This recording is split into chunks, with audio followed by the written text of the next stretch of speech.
السلام عليكم ورحمة الله. هذا هنا الفيديو بس شرح بسيط كيف اختيار أفضل وقت. يعني أحيانا فيه لحظة تتغير ما بين ثانية وبين أخرى. طبعا هذه الصورة شفتها في العلا في السعودية. طبعا أنا جذبني التكوين. إيش اللي جذبني في التكوين؟ الجزء هذا والجزء الثاني، هذا في المقدمة وهذا في الخلفية. عجبني كيف تناسق المقدمة مع الخلفية، وفي نفس الوقت الجزئية هذه اللي كأنها وجه جانبي. طبعا جهزت على طول، ثبت الترايبود على أنه خلاص الآن بديت هذا في التكوين.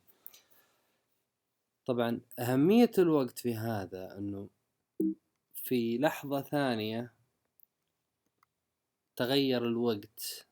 لما يتغير الوقت شوف كيف الاختلاف. طبعا هنا مبين انه متى كان الوقت. هذه كان وقتها الساعة 2:29 و36 ثانية، هذه 25 ثانية، فالفرق بينها 11 ثانية تقريبا. فهذا اللي جاذبني اصلا، انه الفرق هذا، لانه الفرق هذا يبين لي طبعا لما يكون السماء فيها غيوم، لما يجي جزء من الغيوم على الشمس يغطي جزء ويفتح أجزاء ثانية، فغطت على الخلفية وبرزت المقدمة. فهذا اللي أنا كنت أبحث عنه. لكن أثناء التصوير أنا لاحظت على هذه الأشجار البسيطة هذه، فما عجبتني إنها موجودة جوا الصورة، ولا حبيت أعتمد على الفوتوشوب إني بعدين أسوي لها كلون.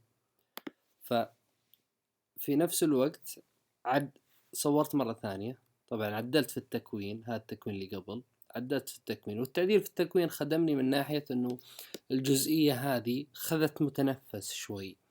نشوف هنا يعني كأنها لا هي واصلة ولا هي فاصلة، فهذا عطى متنفس شوي. فقعدت انتظر برضه لحد ما تجي اللحظة المناسبة، وهذه اللحظة المناسبة وهذا الصورة.